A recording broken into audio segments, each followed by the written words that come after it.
Hi friends, ఒక్కసారి రొయ్యల కూర ఇలా ట్రై చేసి చూడండి. ఇంకెప్పుడు ఇలాగే చేసుకొని తింటారు. సో ముందుగా అయితే 1 కేజీ రొయ్యలైతే క్లీన్ చేశాక 750 గ్రామ్స్ అయితే మిగిలాయి. సో వాటిలో అయితే పసుపు, కొద్దిగా ఉప్పు వేసి మ్యారినేషన్ చేసుకోండి.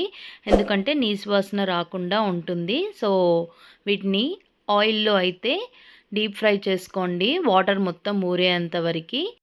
కొందరు అలాగే డైరెక్ట్‌గా వేస్తుంటారు కానీ, అలా వేస్తే మనకి కొంచెం నీ స్మెల్ అనేది వస్తుండొచ్చు. ఇలా చేస్తే నీ స్మెల్ అనేది రాదు. సో మూత పెట్టుకొని ఒక 10 నిమిషాల పాటు మగ్గించుకోండి. వాటర్ అనేది ఊరుతాయి. ఈ టైంలో అయితే ఆనియన్స్‌ని, టమాటోస్‌ని, చిల్లీస్‌ని కట్ చేసుకోండి.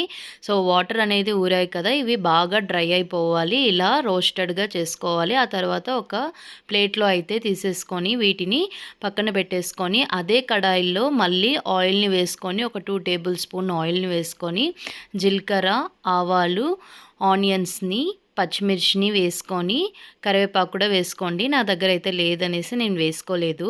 సో కొద్దిగా అల్లం వెల్లుల్లి పేస్ట్ కూడా వేసి బాగా ఫ్రై చేసుకోండి, దోరగా గోల్డెన్ బ్రౌన్ వచ్చేంత వరకు. ఆ తర్వాత టమాటోస్ని ప్యూరీ చేసింది ఒక కప్పు వరకు దీంట్లో వేసుకోవాలి.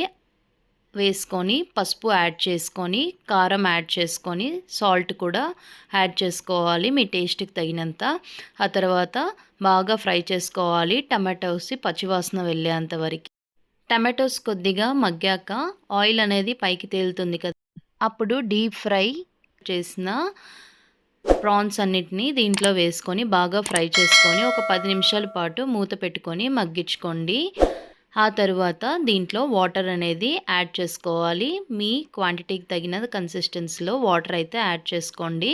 థిక్ గ్రేవీ కావాలంటే 1 కప్ సరిపోతుంది. సో పులుసుగా కావాలంటే మీకు 2 కప్స్ సరిపోతుంది వాటర్. ఆ తర్వాత ధనియాల పొడి, గరం మసాలా, కొత్తిమీర వేసుకొని ఒక 15 మినిట్స్ పాటు మగ్గించుకుంటే మీడియం ఫ్లేమ్‌లో పెట్టుకొని అంతే, ఎంతో రుచికరమైన రొయ్యల పులుసు రెడీ.